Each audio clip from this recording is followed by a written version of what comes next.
Tous, aujourd'hui, nouvelle vidéo, on va se lire un article assez intéressant de Science et Avenir. Donc ça va être plutôt sur de la science sociale dans ce cas-là.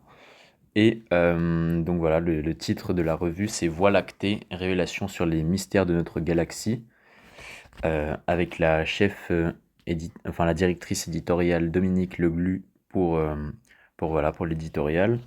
Et, euh, et donc moi je vais vous lire un article dans le journal, dans la partie santé, neurosciences. Donc voilà, le titre c'est Quand les cerveaux entrent en harmonie. Donc là j'ai pris des photos parce que c'est plus simple. Donc voilà, je vais vous lire ça. Comme on peut le voir, c'est Marine Laplace qui a écrit cet article, donc voilà, faut le dire. Ok, on y va. Quand les cerveaux entrent en harmonie. Lorsque des individus discutent ou partagent une même expérience, leurs ondes cérébrales se synchronisent, montre l'imagerie fonctionnelle. Des chercheurs tentent d'utiliser ces découvertes pour améliorer la communication de personnes atteintes de troubles mentaux ou de maladies handicapantes. Combien de fois lors d'une discussion entre deux personnes, l'une termine la phrase de l'autre? Plus encore qu'une complicité, c'est une véritable connexion qui se produit alors, et celle-ci se voit jusque dans le cerveau. Une nouvelle preuve en a été apportée en août dernier dans la revue Neuron, je pense. Une équipe israélo-américaine a montré chez deux personnes en conversation qu'elles réagissaient aux mêmes mots dans les mêmes zones de leur cerveau. Ce phénomène ne se produit pas seulement quand nous échangeons. Dans toutes les actions du quotidien, nous nous connectons avec les personnes qui nous entourent. En tout premier, nous reproduisons les gestes ou le rythme de marche pris par des amis ou par des inconnus. Le phénomène nommé effet caméléon par les chercheurs en psychologie dès 1999 consiste à mimer les autres sans vraiment le vouloir. En 2002, un résultat inattendu fit sensation aux États-Unis. Des scientifiques de Houston ont vu pour la première fois des cerveaux s'activer simultanément au cours d'une expérience où l'activité cérébrale était observée par imagerie par résonance magnétique fonctionnelle, IRMF. Lire l'encadré, page 64.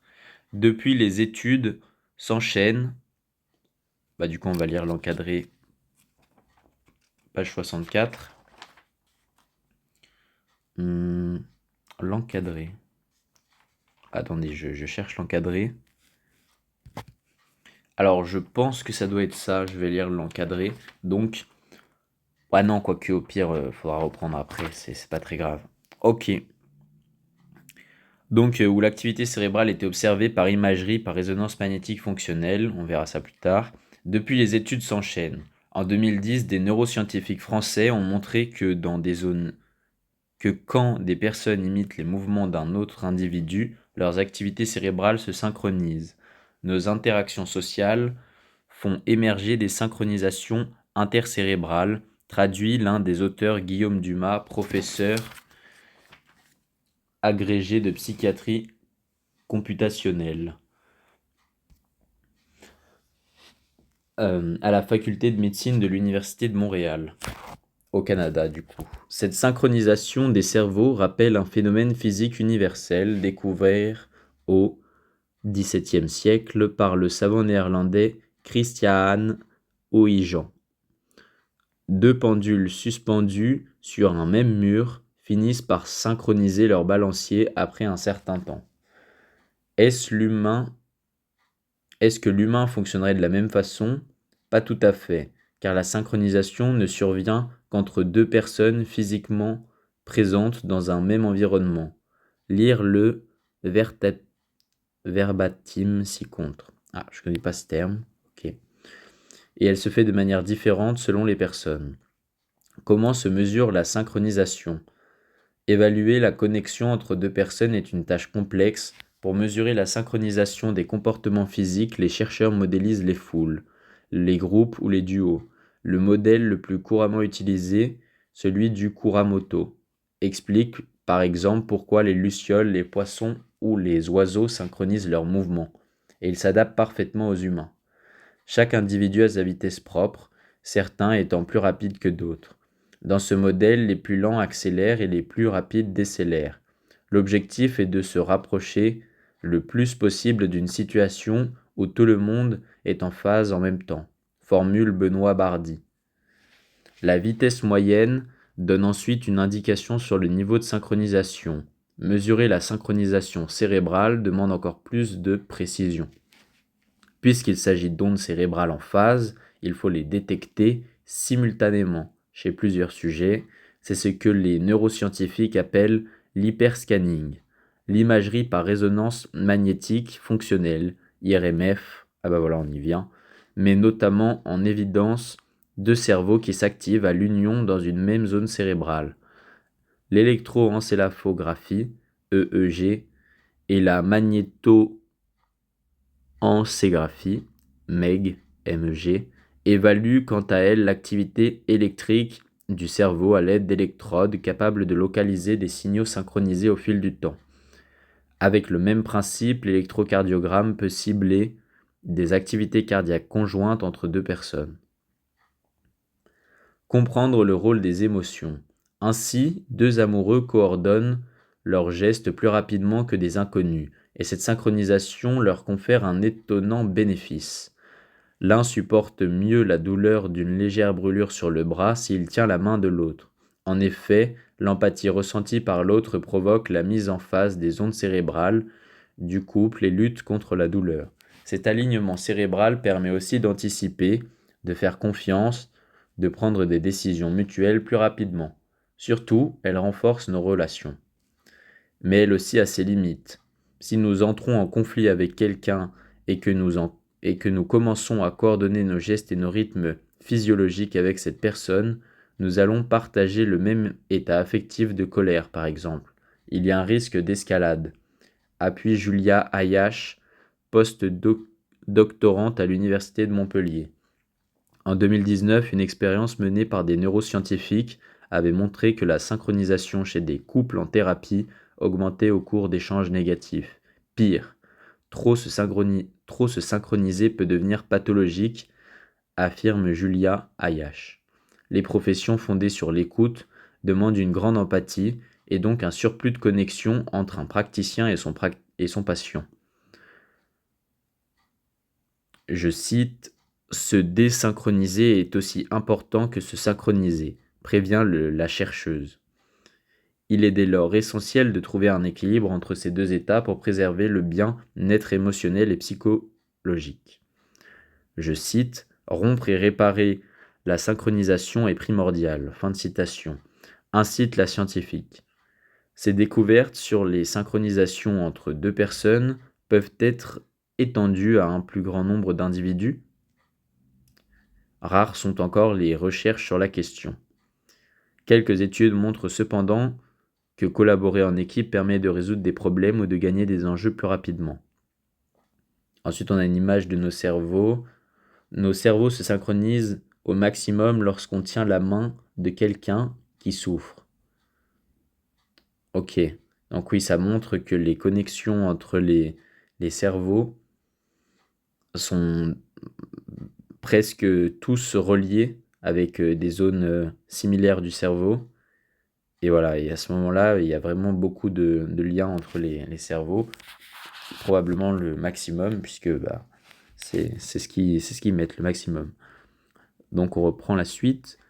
D'après les premiers résultats, la synchronisation semble très bénéfique. Meilleure communication, développement de la cohésion sociale ou encore esprit d'équipe. Dans nos expériences, on demande aux participants de synchroniser leurs gestes ou leur posture volontairement et on regarde le temps qu'ils mettent pour y parvenir, ou combien de temps ils peuvent maintenir cet état de synchronisation, explique Benoît Bardy, professeur en neurosciences à l'Université de Montpellier, qui étudie la synchronisation de groupe. Ce qui permet aussi de comprendre pourquoi, à certains moments, la synchronisation est rompue. Je cite, on peut estimer comment ces connexions changent, avec les ruptures de regard lorsqu'on ferme les yeux par exemple, poursuit le chercheur. Fin de citation. Mais le regard n'est pas le seul facteur, il y a aussi les émotions. Au cours de cette année, Benoît Bardy a testé l'influence des émotions sur la synchronisation d'un groupe dont chaque membre devrait bouger le doigt de haut en bas sur un rythme commun. Résultat, ceux qui recevaient un compliment sur leur performance ressentaient des émotions positives, tandis que ceux qui étaient critiqués ressentaient des émotions négatives qui leur faisaient perdre la cadence collective. Je cite, le lien entre la synchronisation et les émotions est étudié depuis quelques années, mais il n'est pas encore clairement établi car chaque culture à travers le monde exprime différemment les émotions. Modère le scientifique. La rupture de synchronisation, bien que naturelle, est ainsi parfois source de conflits et réduit nos performances collaboratives, mais cela reste temporaire. Une nouvelle perception des troubles mentaux. Bien plus problématique que sa disparition définitive qui, elle, induit des troubles mentaux, la schizophrénie, la dépression ou encore l'autisme sont en effet des exemples de dysfonctionnement de synchronisation. Je cite, « Il y a une sorte de récompense sociale à être synchronisé avec les autres. » Fin de citation, précise Guillaume Dumas. Nouvelle citation. Or, il y a des différences de synchronisation entre les personnes sans trouble mental et celles diagnostiquées avec un trouble du spectre autistique. Fin de citation. Le discours habituel met souvent l'accent sur le fait que les patients autistes rencontrent des difficultés à communiquer. Pourtant, le chercheur et son équipe ont dernièrement montré que les personnes autistes n'ont pas plus de mal à se synchroniser avec les autres personnes neurotypiques que celles-ci en ont à le faire avec elles. Je cite, notre étude casse les clichés sur ce point. Fin de citation, se félicite le chercheur. Petite bifurcation sur verbatim. Suzanne Dicker, professeure associée de recherche au département de psychologie de l'Université de New York, aux États-Unis. Je cite, l'interaction physique permet de se sentir connecté aux autres. Et voilà, et donc là, la citation. Il est difficile de se synchroniser avec une personne au téléphone car les interactions corporelles sont coupées. Or, notre cerveau se nourrit justement des bénéfices qu'il peut y avoir à se caler sur la marche ou le rythme cardiaque des personnes qui nous entourent. Par ailleurs, le décalage temporel, même s'il est minime, trouble notre synchronisation, tout comme en visioconférence où nous ne percevons pas l'entièreté du corps de notre interlocuteur, ni son environnement. Le contact visuel est altéré et ne suffit pas à combler le manque d'interaction physique qui reste la meilleure façon de nous sentir connectés aux autres. Par exemple, les élèves qui se voient avant d'aller en cours sont mieux synchronisés et apprennent mieux pendant la classe que s'ils ne s'étaient vus qu'en vidéo. Fin de citation. On reprend l'étude, la partie sur une nouvelle perception des troubles mentaux. Cela change notre regard sur la maladie et sur la notion de normalité. Les avancées, je cite, les avancées récentes en neurosciences sociales suggèrent que l'on pourrait intégrer les neurosciences à la psychiatrie en reconnaissant le caractère social des troubles mentaux, envisage la spécialiste en psychiatrie. Il serait le spécialiste, je me disais bien. Il serait imaginable d'induire volontairement une synchronisation sociale pour réduire le déficit de cohésion vécu par les personnes ayant des troubles mentaux. Les chercheurs pensent par exemple à des composés pharmacologiques plutôt, je pense. Ok. Les chercheurs pensent par exemple à des composés pharmacologiques, bizarre, ou à des stimulations électromagnétiques. Je cite, « Nous sommes les premiers à faire ce genre de recherche en milieu hospitalier, bien que ce soit encore à l'état fondamental. » Fin de citation, se réjouit Guillaume Dumas. Nouveau titre, sous-titre, des espaces d'interaction entre humains et agents virtuels. Mais les troubles mentaux ne sont pas les seules pathologies concernées. Certaines personnes sont isolées du monde social en raison d'une maladie qui les prive de mobilité ou qui provoque des douleurs chroniques. Par exemple, dans le cas de la sclérose en plaques ou les séquelles d'un accident vasculaire cérébral, AVC. Pour leur venir en aide, une piste de recherche récente explore les atouts de la réalité virtuelle et de l'intelligence artificielle. Je cite, « Si on ne partage plus le même espace, on ne peut pas se représenter l'espace de l'autre. Julia Ayash, toujours la post-doctorante à l'université Montpellier. Pour leur venir en aide, une piste de recherche... Ouais, ça je vous l'ai déjà lu, mais je le relis quand même. Pour venir en aide, une piste de recherche récente explore les atouts de la réalité virtuelle et de l'intelligence artificielle. Je cite... Ah oui, bah non, en fait. Ok, je viens de me rendre compte. Bon, petite erreur, mais tout va bien. Avec Benoît Bardy, elle participe au projet européen ShareSpace, espace partagé en anglais, qui vise à redonner une dimension sociale à l'intérieur des espaces de réalité virtuelle. Je cite, créer une représentation virtuelle du corps permet de transmettre des messages non verbaux et donc d'améliorer les communications entre les personnes isolées, partage-t-elle. Fin de citation. Le projet avance par phases. La première a caractérisé les interactions de groupe en environnement social, pas du tout, en environnement réel. La deuxième a intégré la réalité virtuelle avec des casques au sein de ces interactions.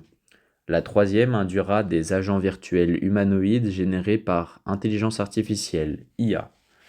Ces humains, je cite, virtuels, seront capables, fin de citation, seront capables de s'adapter à la mobilité ou à la fatigue des patients et de les accompagner dans leur rééducation. L'IA assurera leur sociabilisation dans des situations de vie quotidienne, comme faire des courses ou se promener. Et ce, en toute sécurité. Un défi de taille à relever au cours des prochaines années. Voilà l'article. C'est tout. Désolé pour les petits cafouillages de lecture. Je suis encore en apprentissage, un petit peu entre guillemets.